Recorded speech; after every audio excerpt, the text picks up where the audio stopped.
तो दोस्तों पहले फेज के अंदर हमने ये देखा कि जो हमारे स्टार्टिंग के कांग्रेस के नेता या कांग्रेस के लीडर्स थे उनको हम कई बार मॉडरेट्स कहते हैं या हिंदी में कहें तो नरम दल, कि अगर इंडिया को डेवलप एंड ग्रो करना है तो ब्रिटिशर्स का होना मैंडेटरी है, जरूरी है और तभी इंडिया ग्रो कर पाएगा।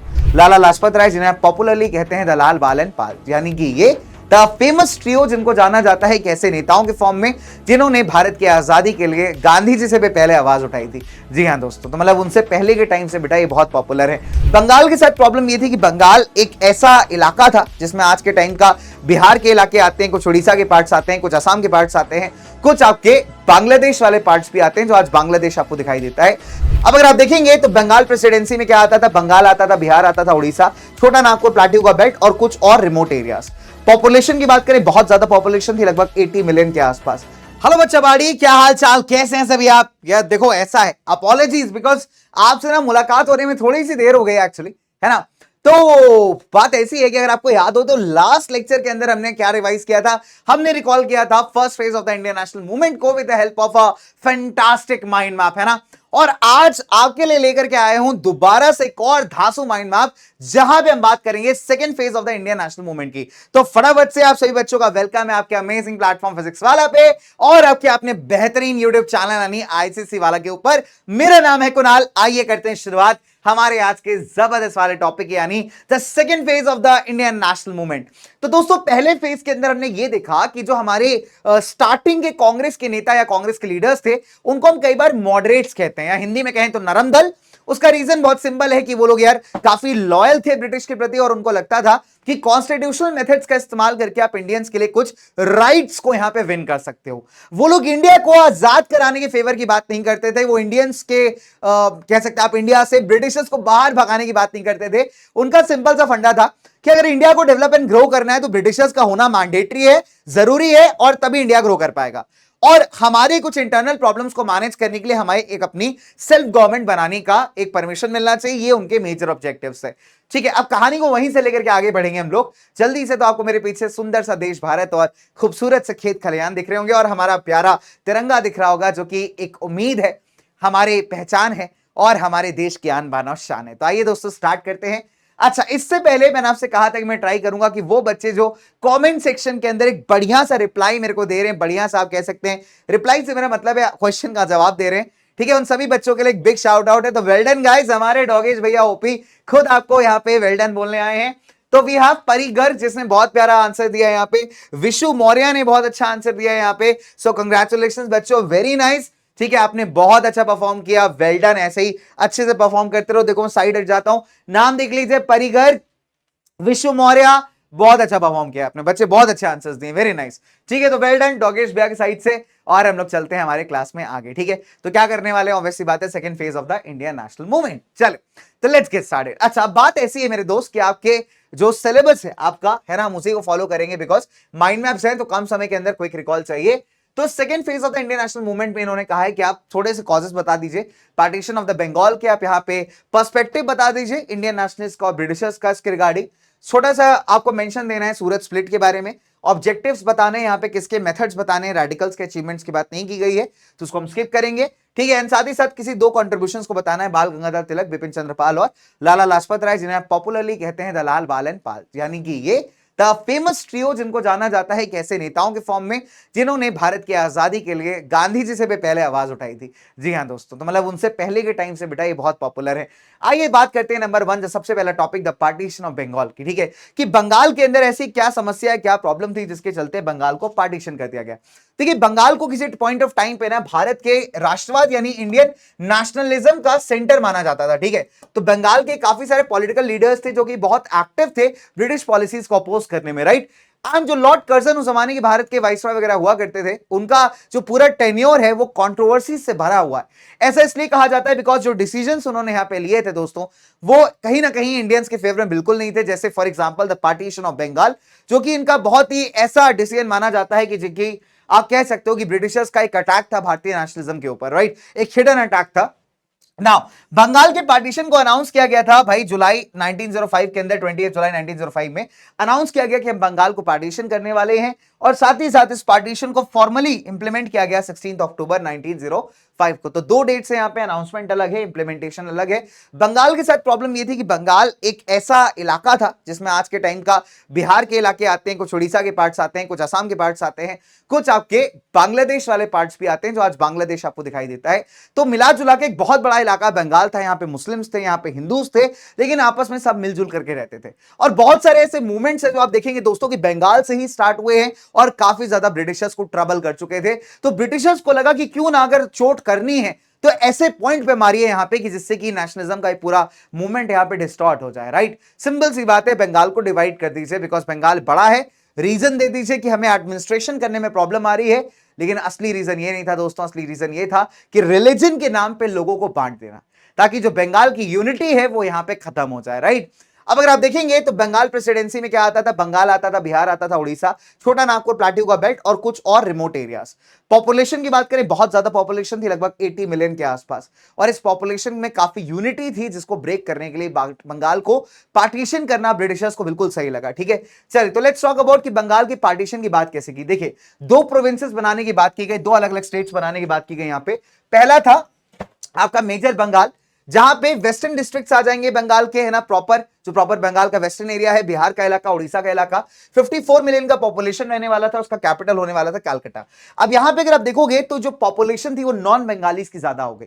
तो जो पहला प्रोविंस बनाया गया, पहला स्टेट बनाया गया बंगाल, उसमें आप देखोगे इस तरीके से उसको डिवाइड किया गया, जो नॉन बंगालीज हैं उनकी संख्या ज्यादा हो गई। लगभग आप देखेंगे 54 मिलियन पॉपुलेशन में 31 मिलियन नॉन बंगालीज हो गए। तो बेचारे बंगालीज जो थे यहाँ पे माइनॉरिटी में आ गए। अब दूसरा प्रोविंस जो बनाया गया, जिसे आप ईस्टर्न बंगाल एंड असम कहते हैं दोस्तों, यहाँ पे ईस्टर्न डिस्ट्रिक्ट्स आ गए बंगाल के और असम के इलाके। और साथ ही साथ पॉपुलेशन यहाँ पे 31 मिलियन का, उसका कैपिटल था ढाका, जिसे आप ढाका कह के बुलाते हैं, जो कि अभी बांग्लादेश का पार्ट है, ठीक है। अच्छा, अब the point is very simple कि यहां पे आप देखोगे तो बंगाली मुस्लिम्स बेटा काफी डोमिनेट करते थे। तो एक जगह आपने क्या किया कि बंगालियों को माइनॉरिटी में डाल दिया, और दूसरी जगह आपने क्या किया, बंगाली हिंदूज को माइनॉरिटी बना दिया। तो एज ए रिजल्ट धर्म के नाम पे, रिलीजन के नाम पे आपने क्या किया, बंगाल को बांट दिया। अब लोगों को लगा था ब्रिटिशर्स को कि इससे क्या होगा कि बंगाल का जो कहते हैं ना यूनिटी यहां पे खत्म हो जाएगा, लेकिन दिक्कत क्या है बच्चों कि वो यूनिटी खत्म होने के बजाय और ज्यादा बढ़ जाता है।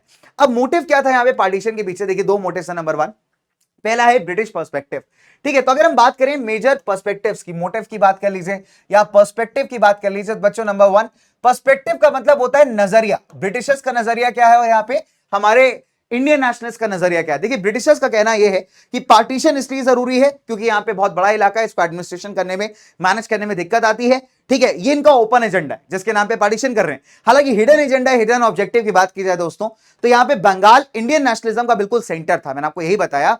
और अगर आप इसको डिवाइड कर दोगे, दैट मींस आप राष्ट्रवाद की भावना को, नेशनलिज्म की जो फीलिंग है उसको बढ़ने से देश के अंदर रोक पाओगे। और यही ये चाहते थे जो होम सेक्रेटरी थे गवर्नमेंट के, ठीक है, मतलब आप उनको रिसली कह सकते हैं, रिसली के नाम से बुला सकते हैं, तो रिसली इनका नाम था, होम सेक्रेटरी साहब थे गवर्नमेंट के।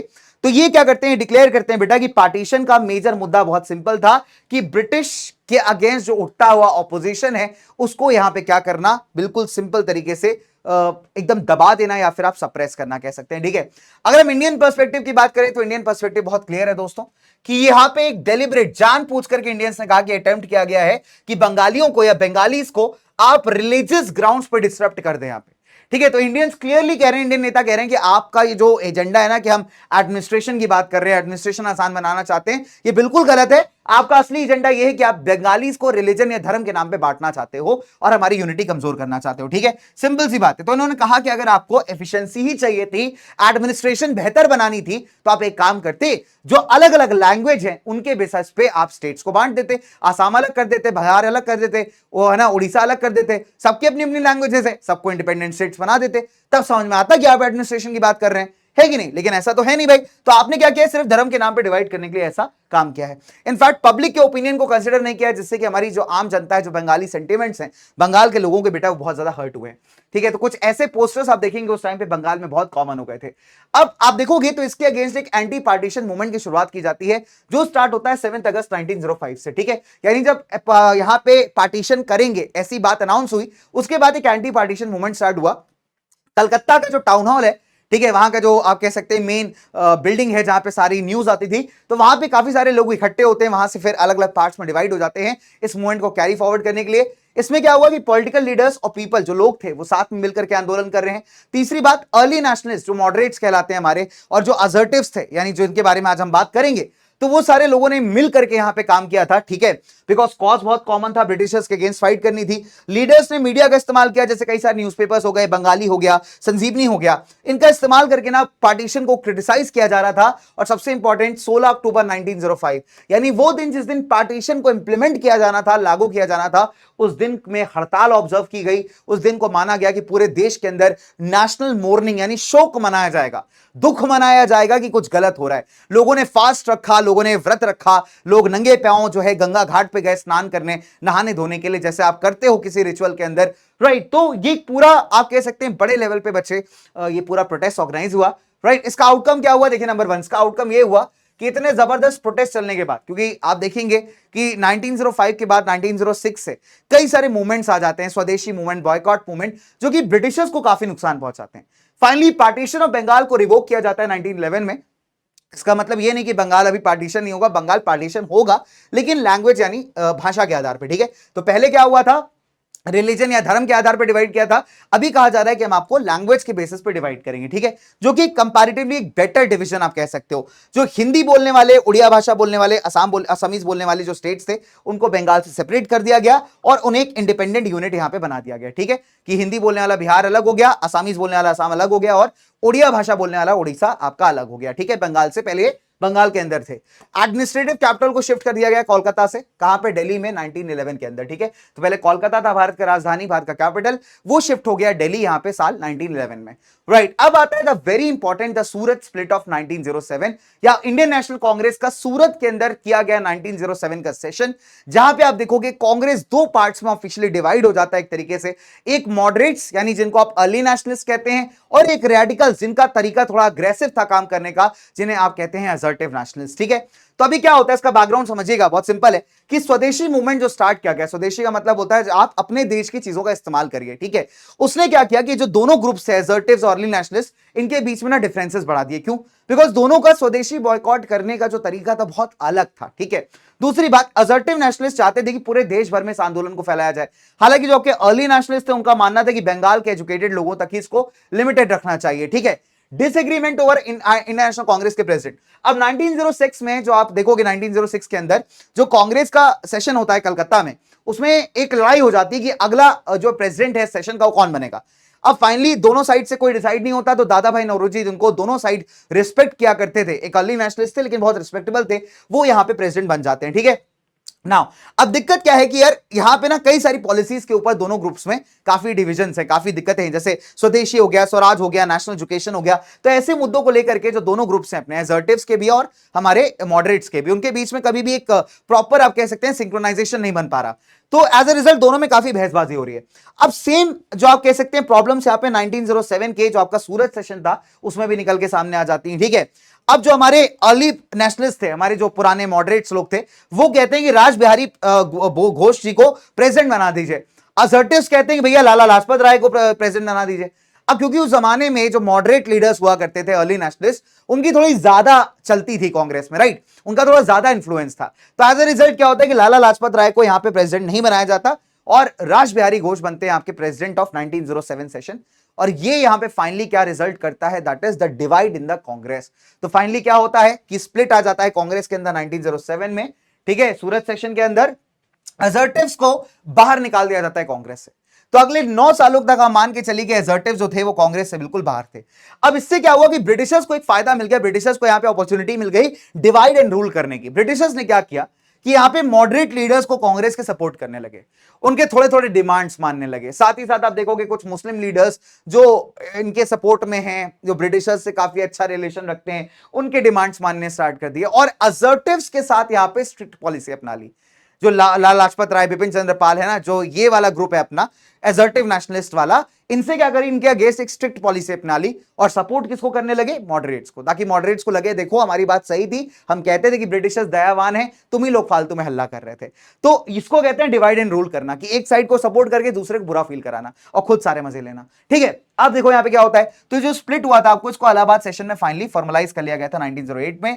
इससे क्या हुआ, नेशनल मूवमेंट काफी वीक हो गया एंड साथ ही साथ अगले 9 सालों तक ये बेचारे असर्टिव नेशनलिस्ट कांग्रेस से काफी ज्यादा तक बाहर रहे, ठीक है। अब सवाल उठता है, काफी देर से बेटा हम लोग बात कर रहे हैं असर्टिव नेशनलिस्ट की, तो बेसिकली ये थे कौन, कैसे आप डिफाइन करेंगे? देखिए भारतीय कांग्रेस में अगर हम देखेंगे तो स्टार्टिंग में तो जो हमारे अर्ली नेशनलिस्ट हैं, मॉडरेट लीडर्स हैं, जो चाहते थे कि हमको एक सेल्फ गवर्नमेंट मिल जाए, तो मेजर पावर्स ब्रिटेन के पास रहे, लेकिन इंडियन को अपनी इंटरनल मैटर्स को मैनेज करने के लिए एक छोटी सी सरकार बनाने का इजाजत मिल जाए। तो ये ग्रुप तो था अपना जो लॉयल टू द ब्रिटिश था, वो तो हमारा हमारा मॉडरेट, ठीक है, इसको आप अर्ली नेशनलिस्ट कहते हैं, राइट, जिनका बिलीव था कि कॉन्स्टिट्यूशनल तरीके से चीजों में चेंज लाना चाहिए। 1905 के बाद क्या होता है यार कि जब राष्ट्रवादी फीलिंग्स आपकी बढ़ती हैं, इनफैक्ट, है ना, तो कुछ नए सेट ऑफ लीडर्स आपको कांग्रेस के अंदर देखने को मिलते हैं। अब ये वो लीडर्स हैं यार जो थोड़े एग्रेसिव तरीके से आपके आंदोलन करने में विश्वास रखते हैं, ठीक है, ये वो लीडर्स हैं जिनका मानना है कि आपको कंप्लीट इंडिपेंडेंस होनी चाहिए अपने देश में और ब्रिटेन को यहां से बाहर जाना चाहिए। इनका जो फैन फॉलोइंग अगर आप देखोगे वो कॉमन आदमी से कनेक्टेड है। जो हमारे अर्ली नेशनलिस्ट हैं आप देखेंगे ज्यादातर पढ़े लिखे लोगों से ज्यादा कनेक्टेड है, लेकिन ये जो है बहुत ज्यादा कॉमन मेथड से या कॉमन आदमी से कनेक्टेड है आप कह सकते हैं। और इनका जो तरीका था मतलब ब्रिटिशर्स के अगेंस्ट प्रोटेस्ट करने का, और नॉन वायलेंस जरूर था लेकिन काफी एग्रेसिव, काफी इंपैक्टफुल था, जिसकी वजह से इनको नाम मिला द असर्टिव नेशनलिस्ट, ठीक है। नेशनलिस्ट मतलब राष्ट्रवादी, असर्टिव मतलब जो अपनी बात कहने का दम रखता हो, ठीक है। अच्छा, अब अगर बात की जाए कि कॉजेस क्या थे, क्यों कैसे राइज हुआ, देखिए नंबर वन, सबसे पहला लोगों को समझ में आ गया कि ब्रिटिश रूल का असली नेचर क्या है, कि ब्रिटिश अपना फायदे की बात करना चाहता है, इंडियंस को कभी प्रमोट नहीं करेगा। अर्ली नेशनलिस्ट बहुत ज्यादा सक्सेसफुल नहीं हुए, इनफैक्ट ये पूरी ब्रिटिश की दया मर्सी पे डिपेंड करते थे, तो इंडिया के लिए कुछ कॉन्क्रीट सोल्यूशन से निकाल नहीं पाए। भारत की इकोनॉमिक कंडीशन खराब होती जा रही थी, लगातार सूखा पड़ रहा था। आप देखोगे 1911 में जब ग्रैंड दरबार यहां पे लगाया गया था भारत में, दिल्ली के अंदर, क्वीन विक्टोरिया को महारानी बताने के लिए, तब उसमें बहुत पैसा खर्च हुआ, लेकिन सेम टाइम पे भारत में सूखा पड़ा हुआ है, फेमाइन्स आई हुई, लेकिन लोगों के बेनिफिट के लिए कोई काम नहीं किया जा रहा, ठीक है। फिर कई सारे ऐसे इंटरनेशनल इवेंट्स हुए जिन्होंने लोगों को बड़ा मोटिवेट किया। 1904-05 के अंदर आप देखोगे जापान ने रशिया को डिफीट किया था, तो वो एक अपने आप में बड़ा आप कह सकते हैं बच्चे इवेंट था। फिर इटालियन फोर्सेस को इथियोपिया के अंदर जो अबिसिनिया का इलाका है वहां पे जो रहने वाले लोग हैं उन्होंने डिफीट किया था। इटली उस टाइम पे एक स्ट्रॉन्ग यूरोपियन पावर था, ठीक है। साउथ अफ्रीका के अंदर जो बोअर कम्युनिटी है उसने आप देखोगे 3 सालों तक जो है लड़ाई की थी ब्रिटेन के अगेंस्ट। तो इन सब चीजों से एक बात क्लियर हो गई भाई कि जो यूरोपियंस है वो ऐसा नहीं कि इनविंसिबल है ना, ऐसा नहीं उनको आप हरा नहीं सकते, आप डेफिनेटली उनको हरा सकते हो अगर आप यूनाइट हो पाओ। तो मोटिवेशन फैक्टर यहां पे आता है। नेशनलिस्ट स्कूल ऑफ थॉट आप देखेंगे यहां पे काफी टाइम से चल रहा था, जहां पे लोगों को देश के बारे में, राष्ट्रवाद के बारे में काफी ज्यादा आप कह सकते हो बच्चे सिखाया जा रहा था, है ना, प्रमोट किया जा रहा था। प्लस आप देखो कि जब एजुकेशन ग्रो करती है तो लोगों को लगता है कि चीजों को ऐसे काम नहीं चलेगा, बेनिफिट्स के लिए लड़ना पड़ेगा, राइट्स के लिए लड़ना पड़ेगा, और बेरोजगारी बढ़ती है तो ऑब्वियस सी बात है लोग बड़े दुखी होते हैं, and they wanted concrete solutions, ठीक है। नाउ फिर लॉर्ड कर्जन की कुछ ऐसी पॉलिसीज जो लोगों को बहुत ज्यादा ब्रिटेन के अगेंस्ट कर देती है, ठीक है।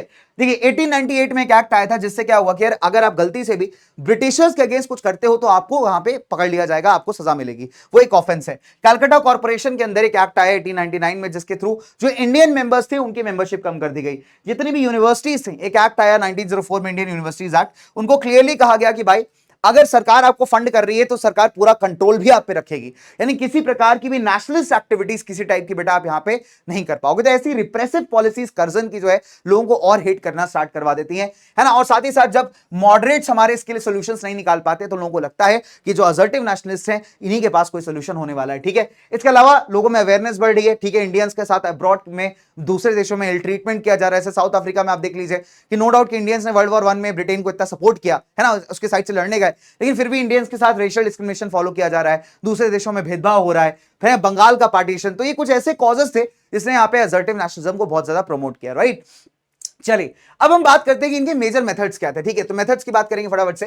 देखिए स्वदेशी मतलब अपने इंडियन इंडस्ट्रीज में बना हुआ सामान इस्तेमाल करना, इससे क्या होगा, देश हमारा सेल्फ सफिशिएंट बनेगा। मेक इन इंडिया होगा तो भाई इंडियंस को रोजगार मिलेगा, राइट। एंड साथ ही साथ अगर आप देखोगे तो इससे इंडियन इंडस्ट्रीज प्रमोट होंगी, साथ ही साथ ब्रिटेन को काफी घाटा या नुकसान होगा जब ब्रिटिश गुड्स को आप इस्तेमाल नहीं करोगे, राइट। बॉयकॉट का मतलब सिंपल है कि फॉरेन गुड्स को यूज करने से मना करना, इससे क्या होगा, इंडियन गुड्स आप यूज करेंगे, इंडियन इंडस्ट्रीज प्रमोट होंगी, लोगों को रोजगार मिलेगा, एंड साथ ही साथ ब्रिटिश कि जो इंटरेस्ट है भारत में पैसा कमाने वाले उसको एक सीवियर ब्लो मिलेगा यहां पे जब उसका सामान यहां पे बॉयकॉट किया जाएगा, नहीं बिकेगा, ठीक है। नेशनल एजुकेशन, बिकॉज उनको लगता था कि एजुकेट करके आप लोगों को अवेयर कर सकते हैं, ट्रेन कर सकते हैं पॉलिटिक्स के अंदर। कई सारे स्कूल्स एस्टैब्लिश किए गए थे यहाँ बंगाल के अंदर, है ना। इनफैक्ट अगर आप देखोगे तो नेशनलिस्ट ने कहा कि आप इन स्कूल्स को अटेंड करिए यहाँ पे, तो इनका सिंपल सा एजेंडा बहुत क्लियर था, बहुत ही क्लियर था बच्चों यहाँ पे कि लोकल लैंग्वेज के थ्रू भी यहाँ पे लोगों को कई बार एजुकेशन या शिक्षा प्रोवाइड करना, जिससे लोगों को अवेयर भी कराया जा सके, उनको एजुकेट भी किया जा सकता है और पॉलिटिक्स के लिए ट्रेन भी किया जा सकता है। फिर इनके मेथड को कई बार पैसिव रेजिस्टेंस कहते हैं। पैसिव रेजिस्टेंस का मतलब है कि एक नॉन वायलेंट तरीके से मेथड करना, लेकिन बहुत स्ट्रॉन्ग तरीके से अपोज करना, ठीक है। Non violent strong political action, जिससे कि देश को आजाद कराया जा सके, ठीक है। इनफैक्ट इन्होंने कहा कि आप सरकार के साथ कॉपरेट मत करिए, सरकारी इंस्टीट्यूशंस को, सरकारी सामान को आप बॉयकॉट करिए। ये चीजें अगर आप देखोगे तो हमारे अर्ली नेशनलिस्ट जनरली नहीं करते थे। बॉयकॉट करना, धरना देना, प्रदर्शन देना, ये लोग वायलेंस नहीं यूज कर रहे, लेकिन ये लोग नॉन वायलेंट तरीके से बड़ा स्ट्रॉन्ग डेमोन्स्ट्रेशन कर रहे हैं, ठीक है। तभी इनके नाम क्या आगे असर्टिव्स लगता है। फिर इंडिया के पास को रिवाइव करना। देखिए अगर आप देखेंगे तो इंडिया का एक ग्लोरियस पास्ट है जिसको लोग भूल गए थे। तो बाल गंगाधर तिलक क्या करते हैं, गणपति फेस्टिवल, शिवाजी फेस्टिवल, इसको स्टार्ट करते हैं 95 में, है ना। जो हमारे पुराने राजा महाराजा हैं, चंद्रगुप्त विक्रमादित्य हो गए, वीर शिवाजी महाराज हो गए, राणा प्रताप हो गए, तो इनको एज अ नेशनल हीरोज जो है प्रोक्लेम किया जाता है, जिससे लोग काफी मोटिवेट हो। एंड साथ ही साथ लोगों को यह भी कहा गया कि आप अपने देश की फ्रीडम के लिए, स्वतंत्रता के लिए बेटा सब कुछ यहां पे सेक्रीफाइस कर दीजिए। तो वो एक फीलिंग डेवलप करनी होती है ना देश के लिए दोस्तों, की देश के लिए सब कुछ करना है, देश के लिए मर मिटना है, तो वो वाली फीलिंग बेटा यहां पे इन्होंने डेवलप करनी स्टार्ट की। हम लोग कॉन्ट्रीब्यूशंस की बात करेंगे, तीन इंपॉर्टेंट नेशनलिस्ट यहां पे। नंबर 1 सबसे पहले पे आते हैं हमारे द बाल गंगाधर तिलक जी, ठीक है। बाल गंगाधर तिलक को कई बार the father of assertive nationalism कहते हैं। जन्म इनका एक ब्राह्मण परिवार में हुआ था, रत्नागिरी के डिस्ट्रिक्ट में इन द महाराष्ट्र, ठीक है। डिग्री लेने के बाद इन्होंने लॉ में पढ़ाई की है ना, लॉ की पढ़ाई की, कानून की पढ़ाई की है। उसके बाद इन्होंने Poona new English school found किया था, डेक्कन एजुकेशन सोसाइटी फाउंड की थी अंडर द गाइडेंस ऑफ राणादे 1884, ठीक है। एमजी राणादे साहब जस्टिस थे, वो जज थे, ठीक है। इसके अगर आप देखोगे ये ऐसे नेशनलिस्ट हैं जिन्होंने पहली बार ओपनली कहा था कि स्वराज मेरा जन्मसिद्ध अधिकार है, सेल्फ रूल, स्वराज, इंडिपेंडेंस मेरा जन्मसिद्ध अधिकार है, and I shall have it, Swaraj is my birth right. ये क्वेश्चन आता है कई बार आपसे, ठीक है। चलिए फिर अगर मैं आपसे बात करूं तो इन्होंने गणपति फेस्टिवल को प्रमोट किया, गणपति फेस्टिवल, शिवाजी फेस्टिवल, जिसमें अब ये स्पीचेस देते थे। उन स्पीचेस के थ्रू आप देखोगे बेटा ये कई बार अपने नेशनलिस्ट या राष्ट्रवादी मैसेज को, देश के लिए जो इनका संदेश था, मैसेज था, वो लोगों तक पहुंचाते थे, राइट। 2 न्यूज़पेपर्स स्टार्ट किए थे इन्होंने, केसरी एंड मराठा। साथ ही साथ कुछ किताबें लिखी थी, गीता रहस्य हो गया, Arctic home of the Vedas हो गया, जिससे लोगों का एक ही ऑब्जेक्टिव था इनका कि लोगों को यहाँ पे एक तरीके से अवेयरनेस लेकर के आना उनके अंदर कि अपने राइट्स के लिए आपको फाइट करना बहुत जरूरी है, ठीक है।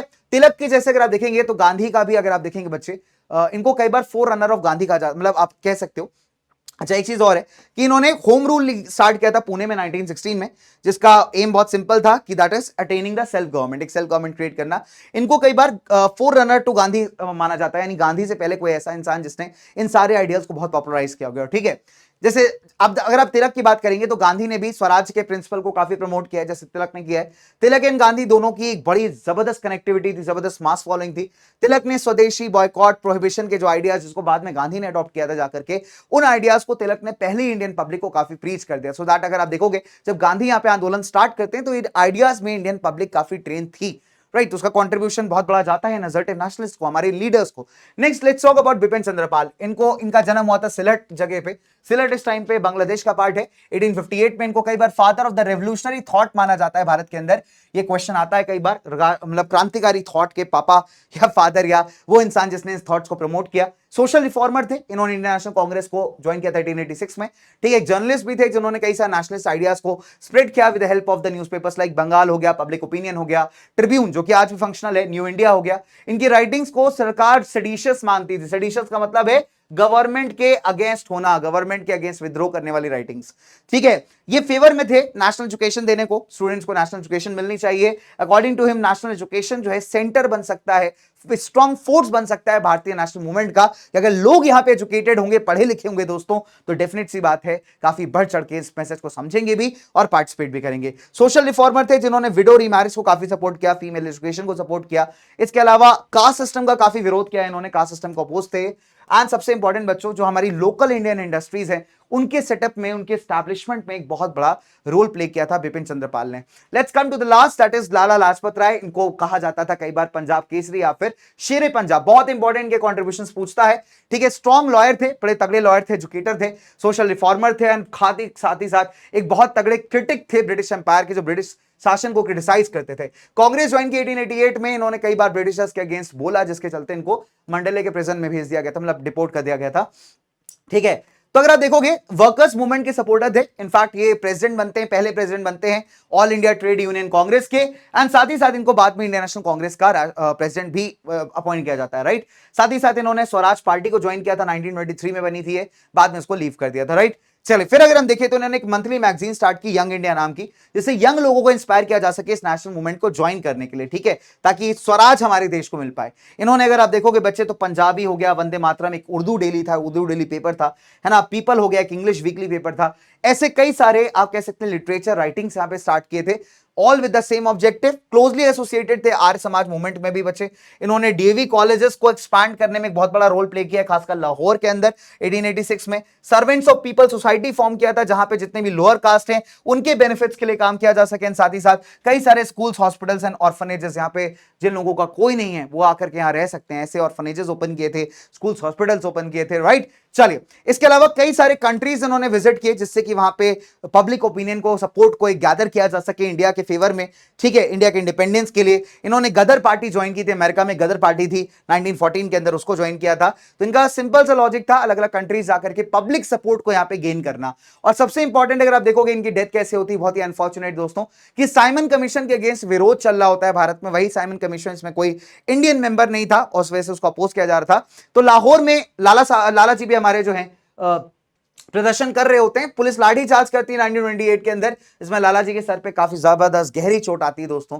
और कुछ टाइम बाद आप देखोगे इनकी डेथ हो जाती है इन द ईयर 17 नवंबर 1928 में, ठीक है। और इंडिया लूज करता है अपना एक बहुत ही जबरदस्त, बहुत ही प्यारा और बहुत ही strong leader in the form of Lala Lajpat Rai. तो इनके ट्रियो को, या इनका जो तिकड़ी था बेटा, वो कई बार पॉपुलरली कहलाता था द लाल, द बाल एंड द पाल, ठीक है। लाला लाजपत राय, बाल गंगाधर तिलक एंड बिपिन चंद्र पाल। चलिए दोस्तों, तो काफी कम समय के अंदर, देखो मैंने आपसे कहा था कि बहुत कम समय में आपको रिकॉल कराऊंगा ये पूरा topic, that is the second phase of the assertive nationalism. आज का एक सवाल है मेरे दोस्त, आपको यहां पे 2 कॉन्ट्रीब्यूशंस बताने हैं। किसके? You have to tell me the 2 contributions of Lala Lajpat Rai, ठीक है। 2 कॉन्ट्रीब्यूशंस बताने हैं, किसके बताने हैं दोस्तों? यहां पे लाला लाजपत राय जी के। तो बेटा ये थे मेजर पॉइंटर्स हमारे असर्टिव नेशनलिज्म के, जिसको काउंट करते हैं हम लोग हमारे second phase of the national struggle में। फिर 1915 में आप देखोगे दोस्तों कि यहां पे गांधी की वापसी होती है भारत में, ठीक है, 9 जन 1915। उसके बाद से जो पॉलिटिक्स है 1947 की, उसमें आप गांधी का पार्टिसिपेशन काफी एक्टिव देते हैं, ठीक है। तो असर्टिव नेशनलिस्ट भी रहते हैं, नो डाउट, है ना। असर्टिव नेशनलिस्ट इनफैक्ट आप देखोगे तो कांग्रेस में वापस आए थे साल 1916 के अंदर, जब लखनऊ का सेशन था कांग्रेस का, जहां पे आपने एक लखनऊ पैक्ट साइन किया था, है ना। तो वो एक बड़ा क्रूशियल पैक्ट था, जहां पे आप देखोगे वापस से 2 विंग्स ज्वाइन करते हैं। लेकिन 9 साल तक ये जो हमारे लीडर्स थे, असर्टिव नेशनलिस्ट का जो ग्रुप था बेटा, ये कांग्रेस का हिस्सा नहीं था, ठीक है। रीजन सिंपल है, बिकॉज दोनों के जो दोनों ग्रुप्स हैं, अर्ली और ये असर्टिव, इनके कॉमन इश्यूज मैच नहीं कर रहे थे, जिसकी वजह से इतने ज्यादा कॉन्फ्लिक्ट्स थे, है ना, और ये आपस में डिवाइड हो जाते हैं। इससे फायदा किसको हुआ? ऑब्वियस सी बात है दोस्तों, ब्रिटिशर्स को। पार्टीशन ऑफ बंगाल से क्वेश्चन काफी बार पुटअप कर सकता है, इसके रीजंस क्या थे, कैसे डिवाइड हुआ था। चलिए, तो आपसे मुलाकात होगी दोस्त एक नई वीडियो के अंदर, एक नए माइंड मैप के अंदर। उम्मीद है मजा आया होगा। लगभग 26 मिनट 27 मिनट का माइंड मैप है, इसमें फटाफट से आपको रिकॉल कराने का ट्राई किया मैंने the topic that is second phase of the Indian national movement. तो देखिए, माइंड मैप्स का ऑब्जेक्टिव बहुत क्लियर है, जितना लंबा होगा फिर वही बात हो जाएगी कि बैकलॉग बन रहा है आपका। तो क्विक होना चाहिए, फटाफट से होना चाहिए, आपके कंसेप्ट्स को रिकॉल कराने वाला होना चाहिए, ठीक है। तो देखते हैं भाई इस बार मेरी बातों का जवाब कौन देता है कमेंट सेक्शन के अंदर, और किसको करते हैं हमारे डॉगेश भैया ऑल द बेस्ट। तब तक के लिए हंसते रहिए, मुस्कुराते रहिए, जुड़े रहिए अपने बेहतरीन प्लेटफॉर्म पीडब्ल्यू के साथ और अपने बेहतरीन चैनल यानी आईसीएसई वाला के साथ। मेरा नाम है कुणाल, मैं चलता हूं, मिलता हूं आपसे किसी और मोड पे। तब तक के लिए बाय बाय दोस्तों, take care and love you all, bye guys.